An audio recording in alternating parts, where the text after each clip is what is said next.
Hello you amazing viewers and subscribers, and welcome to a brand new Doctor Who topic video for today. So in this video I'm going to be ranking the series finales from series 1 down to series 13 from worst to best. So the reason I'm doing this is because literally we are 2 years away from series 14 with Nick Ncuti Gatwa as the next Doctor, and of course I thought, you know what, it's a perfect time really, because we've got specials coming out this year, we've got the 60th anniversary specials coming out next year, so I thought, yeah, you know what, why not just rank the series finales from series 1 down to series 13 for now, and then at the end of series 14 I can do an up-to-date version in 2 years time. So talking about the series finales, we've had some good ones, we've had some great ones, we had some masterpiece ones, and we had some crap ones as well. Here's looking to the crap ones, because the crap ones I really just don't really care for, from 13 to 9th. Then when we get to 8, it's the ones I really do enjoy a lot more. So sit there with your fezzes, your bow ties, your sonic screwdrivers, your sonic shades, and let me talk about my favourite, well, the Doctor Who finales from series 1 down to series 13. So in 13th place, I've had to put this one in 13th place because this one is just a load of crap. Honestly, it's just a load of crap and it's not as brilliant. It is the Battle of Ranskalora Flaclutus. You know, the one with the return of Tim Shaw, which really he didn't need to return. Yeah, this one, I'm literally still scratching my head. What, like 4 years later on going, huh? Okay, I don't really understand what's going on here. Why is Tim Shaw back? You know, Graham freezes him. Graham and Ryan basically freeze him for his punishment for killing Grace. But okay, what can I actually say about the rest of the episode? Well, it's not really memorable, and for me it's definitely the worst kind of series finale for Doctor Who. Honestly, it is. In 12th place, I've had to put Hellbent. Now, I can't really say Heaven Sent, because even though it's like a two-part by Heaven Sent, it is just an iconic masterpiece where we get to Hellbent and it's a pile of crap. I'm sorry to say this, but it's actually a pile of crap after having that so much build-up in Heaven Sent, and you get into this episode in Hellbent and it just falls flat on its face. It's just like, Moffat, why did you ruin it? So, the 12th Doctor ends up back on Gallifrey. He ends up saving Clara because in between one heartbeat and the next by using some Gallifreyan technology. We do go to the Croyster, like the Croyster Bowl sort of thing on Gallifrey, where we kind of see the Croyster Rafts, and we've got a Dalek prison there, a Cyberman prison there, and some Weeping Angels prison there, which is kind of interesting. I love those kind of cameos. The only good thing about it I like to see is the Doctor literally punching that General in the face. But the thing is that the Doctor basically just kill him. And it's just like, why would the Doctor kill him? You just knocked him out, and then all you could do is Sonic the doors with the Sonic Shades and literally just run out. But no, he ends up shooting the General, making he regenerate into the next incarnation, which is played by a fellow woman. And so on and so on and so on. So yeah, Hellbent is not a fantastic finale. It's the second worst one for me. 11th place, I'm sorry to say this to Thomas Stevens. I know this is one of your favourite series this is in, but it's the Wedding of River Song. This is the one time in Doctor Who where you can actually see all of Moffat's ideas don't work. I mean, time has frozen because of the Doctor's death. For some reason, we got Charles Dickens still alive in the year 2011. You've got the Prime Minister Winston Churchill still alive. You've got Silurians there.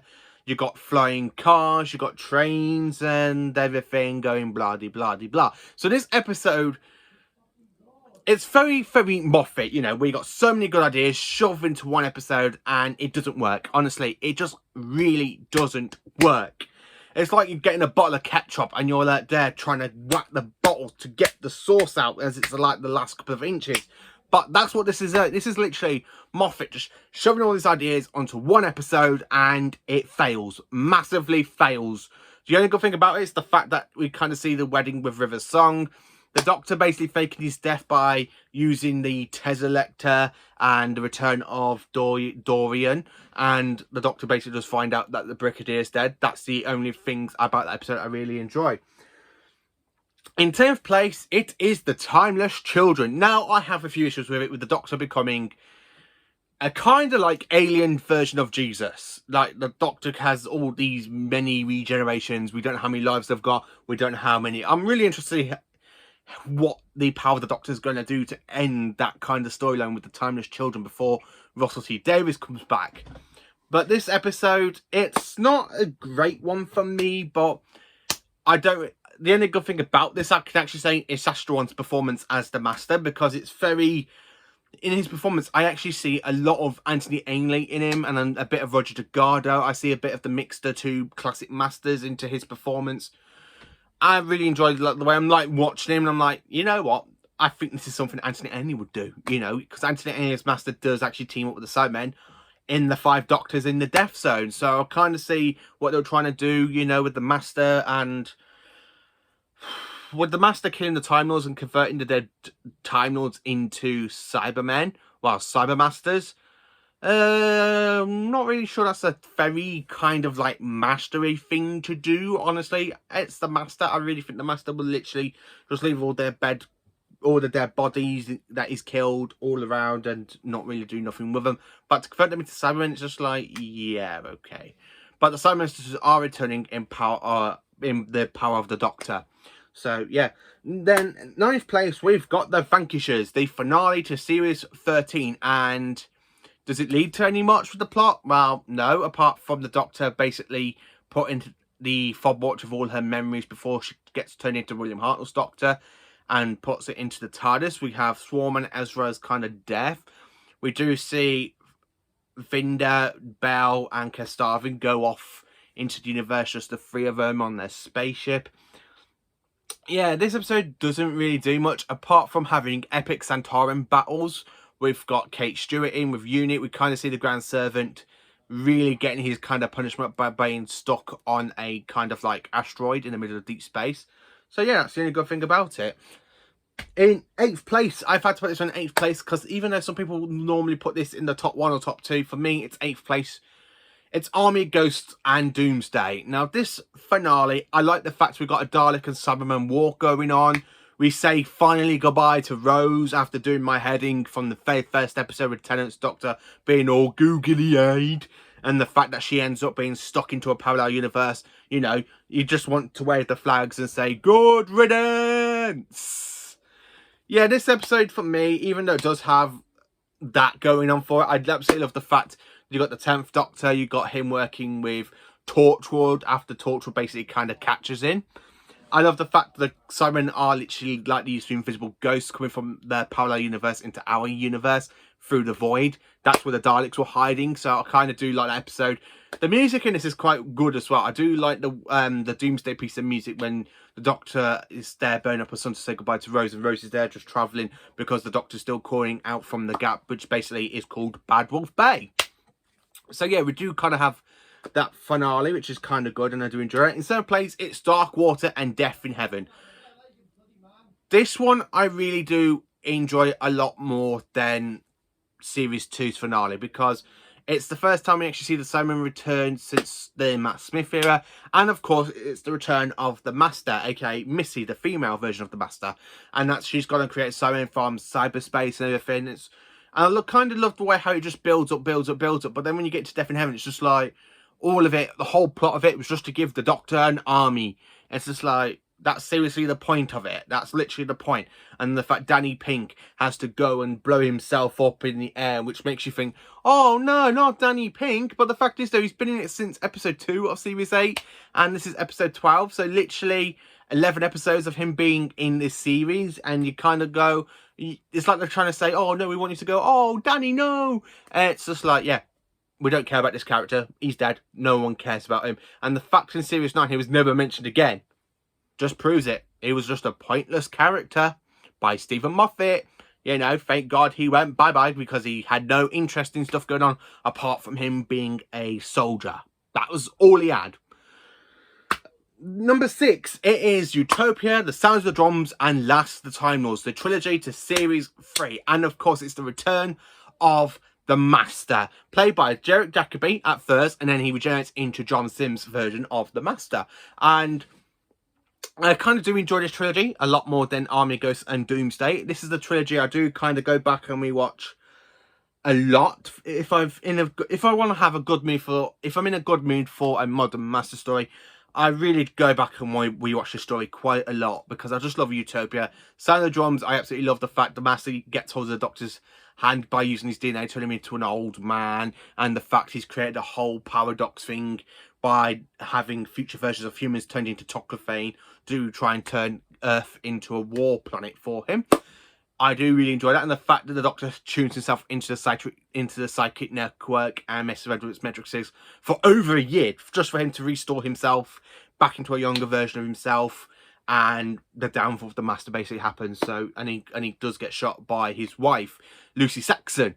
But for me, my favourite episode out of this trilogy has got to be Utopia, because I do love the fact the way you just kind of see the TARDIS meteorites in Cardiff, and right underneath that statue where they have landed, you got the Torchwood Tower, and you kind of see Captain Jack like running, and he's jumping up the TARDIS. I do love that scene. I love the scene when you kind of got Martha running off to try and save the Earth in the Sound of the Drums, and the fact the Master's there gloating and saying to the Doctor, "And the Earth was no more, and I looked down at my new dominion, and I thought my name good." So yeah, I do really enjoy Utopia, Sound of Drums, and Last the Time Lords a lot. Number 5 is, of course, The Name of the Doctor. Now, this one, I absolutely love it. I mean, not many people do. Yeah, okay, the Penastra gang really shouldn't be in this episode, but I really enjoy it because, one, it's the return of the Great Intelligence, even though they don't do nothing. We see, like, past Doctors basically interacting when Clara's just there shouting, and just literally just ignoring it until the 11th Doctor in the Sign with the Daleks and the Snowmen, which we do kind of see. But the fact that she's been in this time stream and met all these other Doctors, and you kind of got a Hartnell person, you got somebody dressed in Tom Baker's clothes, you got a fake Colin Baker walking around, you got a copy of the 9th Doctor walking around, and then, of course, right at the end of it, we have a secret incarnation of the Doctor for the very first time. Yes, we have a secret incarnation of the Doctor, played by John Hurt, the War Doctor. And then we kind of found out more about that in the 50th anniversary. So I do really enjoy The Name of the Doctor. Number 4. Now, this one's in number 4, even though I do really enjoy this one. It's just I enjoy so much other stories above this one. It is The Stolen Earth and Journey's End, the finale to Series 4. So what can I say about this finale? Well, we've got the return of the Daleks. We've got the return of Davros after 20-odd years. You know, the return of Davros after 20 years since Remembrance of the Daleks in 1988. You've got the Doctor and Donna in the TARDIS. You kind of got Rose's return, trying to help Wilfred and Sylvia to try and track down the Doctor. You've got Torchwood in this. You've got the Sarah Jane Adventures. You've got the return of Harriet Jones. Martha Jones ends up putting the Project Indigo, where she ends up making another teleport used savage by the Santarans, which really doesn't work. But I really do love this two-parter because it really sets up so much. And this is the very first time we actually see a crossover happening on a TV series. I mean, people are like, oh, but Marvel happens it all the time. Yeah, but you got to remember, Doctor Who did it first, before Marvel came about. Well, yeah, this came out just when Iron Man started. The MCU just started, really. So this is the first time we kind of see, like, a huge crossover event with Torchwood and Sarah Jane Adventures and the Doctor all working together to destroy the Daleks and defeat them. And, of course, we get a human version of the Doctor because of the hand and because of Donna with the whole beetle thing and everything. So, yeah, series in 4th place, it's Stolen Earth and Journey's End. Number 3, in 3rd place, this one I just absolutely love a lot more than the finale, to the series 4. It is the Pandorica Opens and the Big Bang. So what's happening in this series? Well, all the Doctor's enemies make an alliance to trap the Doctor inside the Pandorica because they think he's going to end the universe. Well, in fact, he didn't, because he was trapped in the Pandorica and the whole universe still went explodey-wody. That's a nice word, isn't it? Explodey-wody. And then, of course, the Doctor basically does find a way in the Big Bang to get out of the Pandorica, and he ends up putting a kind of like half-dead Amy in there until a younger version of herself in 1996 kind of gets there and touches the Pandorica to restore the version of that, and the Doctor just comes wearing a time vortex manipulator, popping in and out, back and forth, until he's shot by a Dalek. And then he programs the time vortex manipulator to create Big Bang 2 by throwing the Pandorica into an exploding TARDIS and basically resetting the whole universe. So the Doctor saves the entire whole universe by doing a Big Bang 2 in the TARDIS. And this is really good as well. I do like the fact in the Pandora Opens, we see so many of the Doctor's past. We have like the Draconians, we have Tellarites as callbacks, Saigons get an honourable mention. And then, of course, on screen, we just see a whole other Doctor Who villains like Daleks and Cybermen, Santorans, Dee-Doo. We've got Ahoiks. We have Weevils from Torchwood. We have one of the big alien googie things from the Sarah Jane Adventures, like Warlock, something like that. I can't remember his species. And the Doctor basically just get locked in the Pandora Code. In the next episode, it's just him trying to find out how to save the universe. And even though the light of the Pandora Code basically restores a Dalek when the Dalek never existed, and that Dalek goes up shooting the 11th Doctor, and he goes all timey-wimey, and of course he saves the day.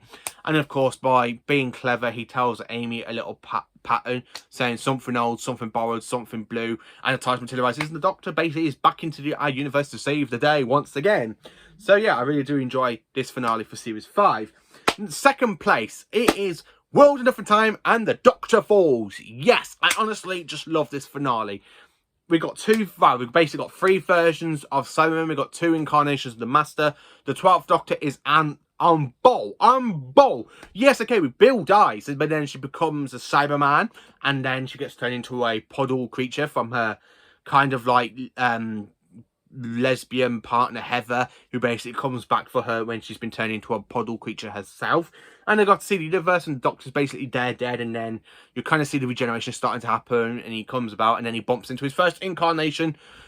Yeah, I just absolutely love World Enough in Time and the Doctor Falls. The first part, absolutely phenomenal. Absolutely phenomenal. The second part, I just really enjoyed this two part. I honestly do just really enjoy it.